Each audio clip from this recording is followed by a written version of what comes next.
Sláinte, everyone. Welcome to another Commerce Over Craic. I'm Darren Lynch with Irish Titan here at RERA, right outside of Shop Talk 2026 at Mandalay Bay, here with Meaghan Stabler. Morning, Meaghan. How are you? Sláinte, I'm good. Yeah, you're kicking us off here on day 2 of Commerce Over Craic. There you go. Yeah. Yep.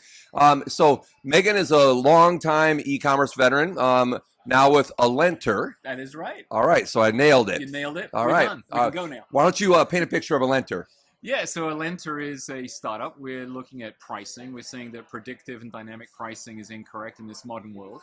And so we're talking about contextual pricing, machine learning AI. And what we found in working with brands and retailers is the finance teams, pricing, data science, merchandisers, category managers do a ton of work to get the right price. Yep. Gets plugged into maybe an ERP, gets pulled out by our PIM and augmented, throws up on the e-commerce site, gets used by loyalty and promos.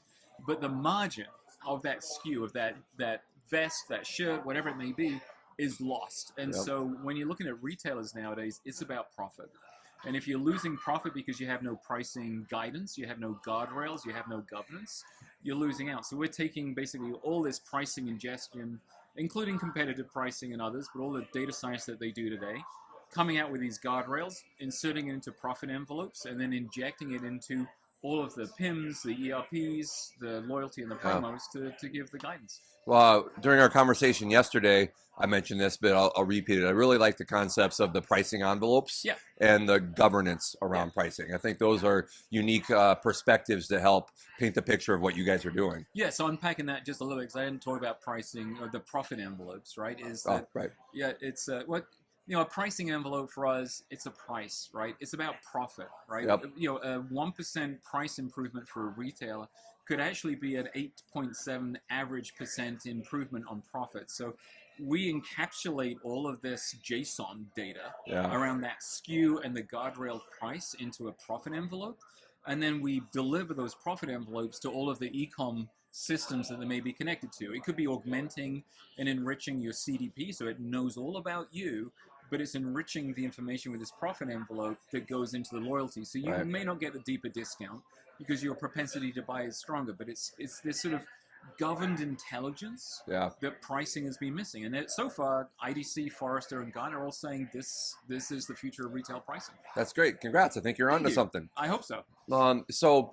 As I mentioned, to kick this off, you're an e-commerce veteran too, big thinker, have great insights, strategic mind. What have you been hearing as conversations leading into Shop Talk and here at Shop Talk? What are some of the common themes? Yeah, I think the common theme right now is all this blindness about what AI is truly driving for the e-commerce industry, right? Totally agree. Beginning of the year, we saw the Google UCP announcement, right? You got OpenAI with ACP.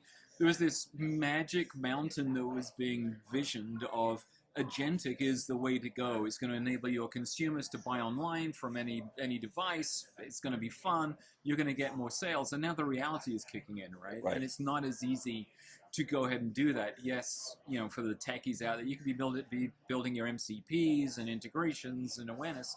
But this is where retailers are going to start losing insight, right? They're going to lose a lot of ownership. Bingo. And that is the concern that I have. So I think coming into Shop Talk, it is about what is AI going to be used for? And if you are active on LinkedIn, you're seeing that everybody's posting about Claude and how they're using it. They're rewriting their marketing streams. They're doing their agentic emails. They're doing their outreach. They're doing their lead gen. These are all good use cases, but you have to refine it for you. And I think that's the problem that we're going to have is what really is this magic mountain going to look like? Oops, got a little re-rod going on with my microphone since re-rod is Gaelic for chaos. Sorry for the distraction there. I think that you're on point. That's been a common theme amongst a lot of these Commerce Over Craic conversations because agentic commerce really blew up as like the topic. And I said months and months ago that if I were a legacy brand or a brand with real investment into my brand equity, I would be hesitant to abdicate checkout to the agentic checkout part of agentic commerce. I think discovery is indisputably important. I think structured data is indisputably important. I think the way the tools incorporate AI to offer more rapid, more sophisticated suggestions or automation, that all makes sense. I think agentic checkout is still TBD, a little murky. Yeah, I mean, if agentic is going to be replacing the cart and the checkout, it causes me logic problems on what all the value is that I'm going to have as a retailer on Right. that, right? The brand equity, sweat, and loss that you've got is included in it. And then if I pull it back to pricing, it could be a race to the bottom, because if you're looking at a Google search that has come up with all these vests that you like to wear, right, but different things, but at different prices, Right. then so I like that, but I'm gonna get the cheapest price, Right. and then as a retailer you're gonna say, oh, we're losing because of price, so we're gonna discount even further. And that's why we think contextual pricing is absolutely right with these profit envelopes, because you have to have your guardrails. And to be honest with you, you've got to know when you're going to walk away from a deal. You have to know that Right. this doesn't make financial sense, because yes, I could make a lot of sales, but the cost of making those sales is eroding my margin, and therefore my profit, my EBIT is gone. And so, we've seen OpenAI pull back a little bit, Yep. right, with some of the Shopify stuff. They're going to be back. I mean, there's no reason why this cannot work in some way, shape, or form. But agentic for me is just another channel that has to be taken care of. Yep. That's all. Yep. It's another node in omni-channel strategy. Another node in omnichannel Yep. strategy. Yeah. So if we think of the ecosystem collectively as a whole, between SIs and tech partners and platform partners, et cetera, what do you think we need to do as an ecosystem to help merchants win? Well, let me pull it back even further. I feel for agencies right now, right? Because that sort of e-commerce platform, re-platforming world is dying, right? Yeah. All right, nobody wants to do it. So for an agency, it is about finding those new technologies and the new techs that you can think about.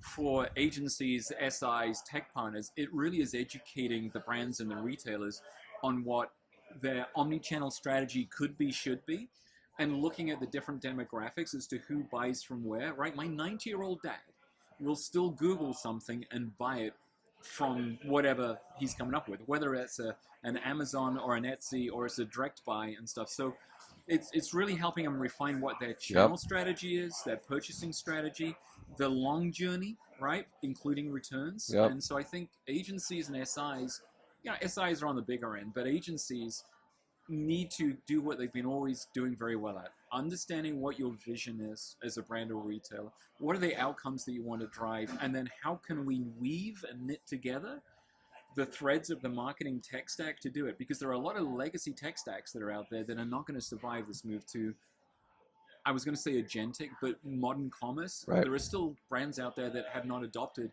even modern commerce things. Right. And also B2B. I mean, that for me is another big area that I do think agentic and AI can really be used heavily in. Yeah, I think a number of great points there. I think that it's our job as agencies. It's really always been our job as agencies, SIs, in a very similar way as the platforms and tech partners, to remain current. One of the things that appealed to me about e-commerce is it's the intersection of design, technology, and marketing. Three disciplines that are intangible, fluid, evolve quickly, change quickly, advance quickly. So there's a lot of change, and I like that. What really appealed to me about e-commerce is it's the intersection of those three disciplines, but layered on top of business results. Yep. Like a merchant is expecting us to help them drive revenue, drive sales, and drive profit. Yep.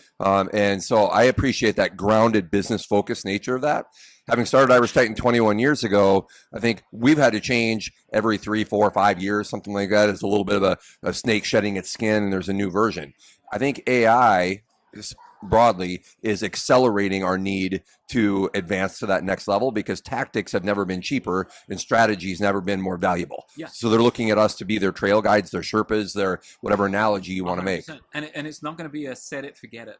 Right. This world of technology is changing and evolving so fast that, the old world that I came from in enterprise software, enterprise management infrastructure, where Moore's law was kind of the governing factor of how things are progressing at speed. I don't believe in Moore's law anymore, right? Agentic and innovation has changed the world so much that helping a brand retailer stay on top of the tech and also look forward to what they should be thinking about is so critical for any agency nowadays. So you'll have to focus on what it is, right? People are still grappling in my mind with MCP. So what is it? How do we do it? How do we build it? Right. There's just so much learning that has to continuously go on. If you could be the strategy expert and technology expert and the advisory expert for a brand or retailer, and be that confident, not just to the CIO on the tech side or the CTO or chief digital officer, but the CEO. As you said, it's about profit. How do we help you drive sustainable outcomes that drive your profit? And that is our remit as an agency to do it. Right. Again, you're a big thinker, Meaghan. I've always liked talking with you on many fronts. That's right. Some of which we won't share. We won't go into. Yeah, absolutely. But what do you think e-commerce looks like in 3 to 5 years? And you can put a B2B spin on it if you'd like, because most of these conversations have been around more of a B2C, D2C. But we have talked about B2B in a number of these, and that's a very distinct animal. So let's start out with B2B, right? It is a little bit more complex. It's a little bit more historic in how they did things, from invoicing and PDFs and the old going into sell your 10,000 widgets again, right? That can go through a complete transformation, and it is, right? I think leaning into AI for B2B and predictive AI around that as to how many things we see that your sales are up. We believe that you need to are going to have to get more of these. So being more proactive on the selling strategy, the ordering, the inventory. So B2B is a big focus, not for us at Alentr. We're more on the B2C side for the retailers, but 3 years from now, B2B, I think, will be radically transformed. B2C, look, I think agentic will become the norm. We as humans love ease. We're lazy assholes at the best of times. Seriously. No, we are. Right, if I can find a way to do something repeatable. I started off as a systems programmer on IBM. Yeah. And I would write routines to do the same function the same way each time. Right. So I could just press and run a CMS script to go do it, right? So the ease of buying, if we make that easier for people, and if that's what agentic can offer through checkout or through search, or just knowing more about me from a loyalty perspective, it is here, it is going to change. It is adapting and adopting it now with all of the roughness that comes with it to ensure that you are survivable in 2 to 3 years from now, because I do think that it is going to be a race for survivability with all the socio-economic factors that are happening too. Less disposable income. There is going to be a $1 trillion wealth transfer coming up for some folks that have money. But for brands, retailers, for agencies, for SIs, others, it is really thinking about what could the play look like and being ready to be malleable to adapt when the changes come, right? Nobody talked about MCP a year ago. Now it's a common thing, right? Agentic. We had social commerce 3 to 4 years ago, right? Buy through your Amazon. Right. I don't know how many people do that. I tried it, don't use it.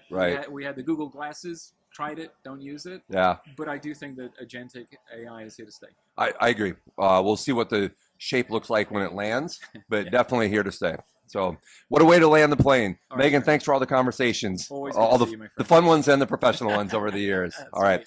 Thanks for tuning in to Commerce Over Craic. More to come. Sláinte.